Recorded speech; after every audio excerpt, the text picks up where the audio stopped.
उद्घाटनाने लोकार्पणाच्या निमित्ताने महाराष्ट्र राज्याचे माजी कॅबिनेट मंत्री, या भागाचे लोकप्रिय असे खासदार, राष्ट्रवादी काँग्रेस पक्षाचे प्रदेशाध्यक्ष सन्मान्य तटकरे साहेब, उपस्थित असलेल्या नगराध्यक्ष मॅडम, मंचावर उपस्थित असलेले महायुतीचे म्हणजे आमचे भारतीय जनता पक्ष, राष्ट्रवादी काँग्रेस, शिवसेनेचे सर्व प्रमुख पदाधिकारी, मान्यवर, उपस्थित असलेले माझ्या महाराष्ट्र मेरीटाईम बोर्ड आणि बंदर खात्याचे सर्वच अधिकारी, उपस्थित असलेले सर्व तरुण मित्रांनो, आज आपल्या मुरुड जंजिराच्या इकडचा जो प्रवासी जेटीचा जो 111 कोटीचा जो हा प्रकल्प आहे, जो आमच्या बंदर खातं आणि महाराष्ट्र मेरीटाईम बोर्डच्या माध्यमातून आज पूर्ण केलेला आहे, त्याच्या लोकार्पण उद्घाटन सन्मान्य सुनील तटकरेजींच्या हस्ते झालेलं आहे, असं मी सर्वात प्रथम इथे जाहीर करतो. तटकरे साहेबांच्या नंतर भाषण करणं हे कितीही या प्रोटोकॉल नावाची नाटकं असली तरी माझ्यासाठी तसं अडचणीचं आहे. कारण का तटकरे साहेब, आमचे वडील राणे साहेब आणि तटकरे साहेबांचं महाराष्ट्राच्या आणि देशाच्या राजकारणामध्ये एक मोठं नाव आहे आणि आमच्यासारखे असंख्य तरुण त्यांच्याच नेतृत्वात आणि मार्गदर्शनाखाली आज महाराष्ट्रामध्ये काम करत आहेत. आणि म्हणून साहेब आज इथे आले, आमचे भारतीय जनता पक्षाचे, राष्ट्रवादी काँग्रेसचे, आमच्या नगराध्यक्षताई, जिल्हा परिषद सदस्य सगळे एकत्र मिळून हे आता अतिशय महत्वाच्या अशा प्रकल्पाचं आपण आज भूमिपूजन किंबहुना लोकार्पण आपण केलेलं आहे. मला आठवतं काही दिवसा अगोदरपासून काही आमचे पत्रकार मित्र, काही आमचे इलेक्ट्रॉनिक चॅनल बातमीच्या दृष्टिकोनातून जी जागरूकता आणली पाहिजे, ते ह्या भागामध्ये येणारे जे पर्यटक आहेत, प्रवासी आहेत, त्यांना जी गैरसोय होत होती, काही अपघात होत होते, त्याच्यामुळे त्यांनी बातम्या राज्यभर प्रसिद्ध केल्या. आणि म्हणून आजचा हा कार्यक्रम त्या दृष्टिकोनातून अतिशय महत्वाचा आहे. आज राज्याचे आदरणीय मुख्यमंत्री देवेंद्र फडणवीस साहेब आणि आमचे दोन्ही उपमुख्यमंत्री शिंदे साहेब आणि पवार मॅडम यांच्या नेतृत्वात आमचा बंदर खातं आज या राज्यामध्ये प्रामुख्याने 877 किलोमीटर असलेली आपली ही किनारपट्टी, ह्याला आम्ही विकसित कसं करू शकतो, रोजगाराची संधी कशी आम्ही उपलब्ध करू शकतो आणि त्याचबरोबर पर्यटनाला चालना कशी देऊ शकतो, या दृष्टिकोनातून असंख्य प्रकल्पांचे ना आम्ही नियोजन केलेलं आहे आणि त्या पद्धतीने एक एक पूर्णत्व घेऊन चाललेलं आहे. तटकरे साहेबांनी मी आवर्जून उल्लेख करेन की मी या खात्याचा मंत्री झाल्यानंतर खात्यामध्ये असलेली अखर्चित निधीवर पहिलं मी लक्ष घालतो.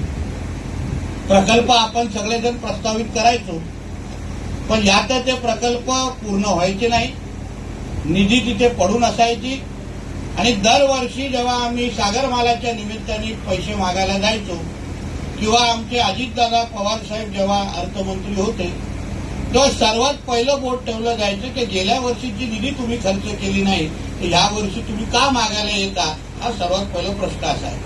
आणि म्हणून आम्ही खाता म्हणून, डिपार्टमेंट म्हणून आम्ही एवढा निश्चित केलं की असलेले जेवढे प्रकल्प आहेत, त्याच्या जेवढी अडचणी आहेत, दर महिन्याला तटकरे साहेब आम्ही एकदा महाराष्ट्र मेरीटाईम बोर्ड म्हणून बसतो आणि त्या प्रकल्पाला चालना देण्यासाठी, पूर्ण करण्यासाठी जी काय ताकद लागेल, जे काय अडीअडचणी आहेत, ते सगळे दूर करून ते प्रकल्प योग्य वेळी चालू करण्याच्या दृष्टिकोनातून आम्ही हे सगळे आमच्या डिपार्टमेंट म्हणून आम्ही काम करतो. आणि म्हणून खात्याच्या प्रत्येक अधिकाऱ्याला माहिती आहे की महिन्यातून एकदा मंत्री महोदयांना आणि त्यांच्या प्रमुख अधिकाऱ्यांना उत्तरं द्यायची आहे आणि म्हणून कुठेही चालढकल होत नाही. आणि म्हणून जेवढे प्रकल्पाची आपण इथे अपेक्षा ठेवत आहात, आज इथे हा प्रकल्पाचं लोकार्पण झालेला आहे. आपल्या पद्मदुर्ग किल्ल्याच्या संदर्भात काही सूचना आमच्या खासदार साहेब आणि अन्य सहकाऱ्यांनी केलेल्या आहेत. मी आपल्याला विश्वास देतो, ह्या सर्व प्रकल्पांच्यामुळे कोकणाच्या किनारपट्टीला येणाऱ्या कालावधीमध्ये येणारं महत्व आणि पर्यटनाला चालना आणि रोजगाराची संधी, या सगळ्या दृष्टिकोनातून आमचं महाराष्ट्र मेरीटाईम बोर्ड आणि बंदर खातं कुठेही कमी पडणार नाही, हा विश्वास व्यासपीठाच्या निमित्ताने मी आपल्या सगळ्या जणांना देतो. शेवटी आमचा हा किनारपट्टीचा भाग आम्हाला आंतरराष्ट्रीय पातळीवर जेव्हा आम्ही जातो तेव्हा जे एक वेगळं चित्र पाहायला मिळतं तेवढं आम्ही कुठे कमी पडतो हा नेहमी आमच्या समोर प्रश्न असतो. प्रवासी वाहतूक हा आमच्या आदरणीय मुख्यमंत्र्यांचा ड्रीम प्रोजेक्ट आहे आणि म्हणून मुंबईमध्ये मुंबई वॉटर मेट्रोच्या माध्यमातून जसं आम्ही मुंबईला आणि MMRला जोडतोय तसंच मी तटकरे साहेबांची मी गाडीमध्ये बोलत होतो. रायगड, सिंधुदुर्ग, रत्नागिरी हे तीनही जिल्हे येणाऱ्या कालावधीमध्ये जसं आपण रस्ता आहे, रेल्वे आहे तसं जलवाहतुकीच्या माध्यमातून आपण जोडायचं, जेणेकरून व्यापार असेल, पर्यटन असेल, मोठ्या प्रमाणामध्ये आपल्याला ह्या निमित्ताने चालना मिळते. आणि आता तर काही दिवसा अगोदर जसं आदरणीय पंतप्रधानांनी आवाहन केलं आहे की बाहेरगावी आता आपल्याला जायचं, सगळे कार्यक्रम रद्द करायचे आहेत. म्हणजे आपलं डोमेस्टिक टुरिझम म्हणजे देश अंतर्गत असलेल्या पर्यटनाला चालना आता मोठ्या प्रमाणामध्ये भेटणार आहे. म्हणून पर्यटनाच्या दृष्टिकोनातून असलेले जेवढे व्यावसायिक आहेत त्यांना मी आवर्जून इथे या निमित्ताने आवाहन करेन की महाराष्ट्र मेरीटाईम बोर्ड आणि पर्यटन खाते हे कसं एक दुसऱ्याशी संलग्न आहे आणि म्हणून तुम्हाला जी मदत लागेल, तुम्हाला जे काही इन्फ्रास्ट्रक्चर पाहिजे, आम्ही सगळ्या गोष्टी करण्यासाठी देण्यासाठी तयार आहोत. आम्ही कुठे वेळ कमी पडणार नाही. जे काम होईल ते दर्जेदार होईल, पण आपणही आपल्या माध्यमातून आपल्या देशामध्ये येणारे जे पर्यटक असतील, आपल्याकडे येणारे जे पर्यटक असतील त्यांनाही चांगल्यातली चांगली सेवा आपण कशी देऊ शकतो याही दृष्टिकोनातून आपण विचार करावा आणि त्यावर आपण काम करावं. आणि एक शेवटी जाता जाता एक मुद्दामून आव्हानही या निमित्ताने मी करणार. आदरणीय पंतप्रधानांनी काल जसं 7 वेगवेगळे अपील केलेले आहेत, आवाहन केलेले आहेत, त्याच्यामधलं एक महत्वाचं जे आव्हान आहे की डिझेल पेट्रोलचा कमीतचा कमी वापर आणि गाड्यांचा कमीतचा कमी वापर. आता डिझेल पेट्रोलवर काही नुसतं गाड्याच चालत नाही, आपल्या बोटीही चालतात आणि म्हणून आम्ही महाराष्ट्र मेरीटाईम बोर्ड म्हणून, बंदर खातं म्हणून, राज्य सरकार म्हणून संकटातून संधी ज्याला आपण म्हणतो ते आम्हाला ही संधी आम्हाला दिसते आहे. जिथे आज आपण बोट, आता आम्ही ज्या बोटीतून आलो ते आमच्या जो काही बंधू आहे त्याला सर्वात जास्त महिन्याचा खर्च हे डिझेल आणि पेट्रोलचा. त्याचे ते व्यावहारिक आजच्या काळामध्ये होणार नाही आणि आंतरराष्ट्रीय पातळीवर युद्ध परिस्थिती असल्यामुळे येणारा जो आव्हानात्मक काळ आहे त्याच्यामध्ये बोट मालकांनी, मच्छीमार बांधवांनी त्या बोटी इलेक्ट्रिक करण्याच्या दृष्टिकोनातून पावलं उचलावी हे मुद्दामून ह्या निमित्ताने मी तुम्हाला आवाहन करणार. आणि नुसतं आवाहन करणार नाही, पण त्याला लागणारी जी मदत, म्हणजे उदाहरण तुम्हाला कर्ज म्हणून ज्या बँकेतून, उदाहरण रायगड सहकारी कोऑपरेटिव्ह बँक असेल, मुंबई जिल्हा बँक असेल, या सगळ्या बँकेशी आम्ही चर्चा करायला तयार आहोत.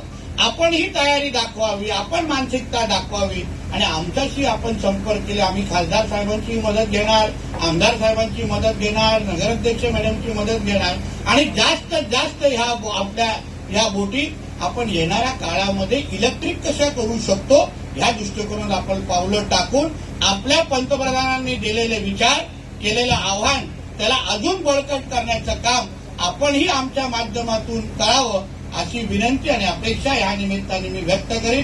परत जाता जाता संबंधित कॉन्ट्रॅक्टर असतील, त्यांचे सहकारी असतील, महाराष्ट्र मेरीटाईम बोर्डचे आमचे मिटकर असतील आणि माझे सर्व सहकारी, त्यांनी अतिशय चांगलं कोऑर्डिनेशन आपसामध्ये केलं. चांगल्या दर्जाचं काम आपण ह्या निमित्ताने केलेलं आहे. स्ट्रक्चरल ऑडिट पासून सगळं काम चांगलं केलेलं आहे. कारण शेवटी त्यांना माहिती आहे मंत्री कोण आहे.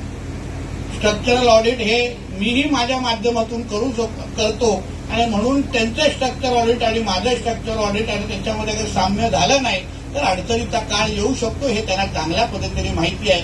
आणि म्हणून एक दर्जेदार काम केल्यामुळे मी मिटकरजी, कॉन्ट्रॅक्टर, माझ्या सगळ्या डिपार्टमेंटचं मनापासून मी अभिनंदन करतो. जाता जाता जे आमच्या तटकरे साहेबांनी उल्लेख केला, कायदा आणि सुव्यवस्था राखणं एक बाजूला असेल, पण आमच्यासारखे जे आंदोलनातून मोठे झालेले कार्यकर्ते त्यांची जरा मदत घ्या. आमच्या शब्दाला थोडं वजन आहे आणि आम्ही तसंच राज्यातले सगळ्याच कार्यक्रम करणाऱ्या लोकांना अतिशय जवळून ओळखतो. म्हणून आमचाही थोडा उपयोग करून घ्या. आणि अशी परिस्थिती आमचं महायुतीचं सरकार असताना, आमचे देवाभाऊ मुख्यमंत्री आणि गृहमंत्री असताना परत येता कामा नये. ही जबाबदारी इकडच्या संबंधित पोलिसांवर सोडून मी आणि तटकरे साहेब जाणार आहोत. लागणारी सगळी मदत सहकार्य करण्यासाठी आम्ही तयार आहोत. परत आम्ही गेल्यावरच लगेच तुम्ही आवाहन करा पर्यटक इथे येऊन दे. उद्याचा दिवस ऐतिहासिक दृष्टिकोनातून अतिशय महत्वाचा दिवस आहे. आमच्या महाराजांची शंभूराजांची जयंती आहे. म्हणून त्या दिवशी असं मोकळं आम्हाला दिसता कामा नये. आम्हाला म्हणून या दृष्टिकोनातून तुम्ही पावलं उचलावी एवढं आवाहन तुम्हाला या निमित्ताने करतो. परत एकदा तटकरे साहेब आणि सगळे जे आमचे भारतीय जनता पक्ष, राष्ट्रवादी काँग्रेस, शिवसेनेचे मान्यवरांचं मी खात्याचा मंत्री म्हणून आपल्या मनापासून आभार मानतो. इथेच थांबतो. जय हिंद, जय महाराष्ट्र. धन्यवाद.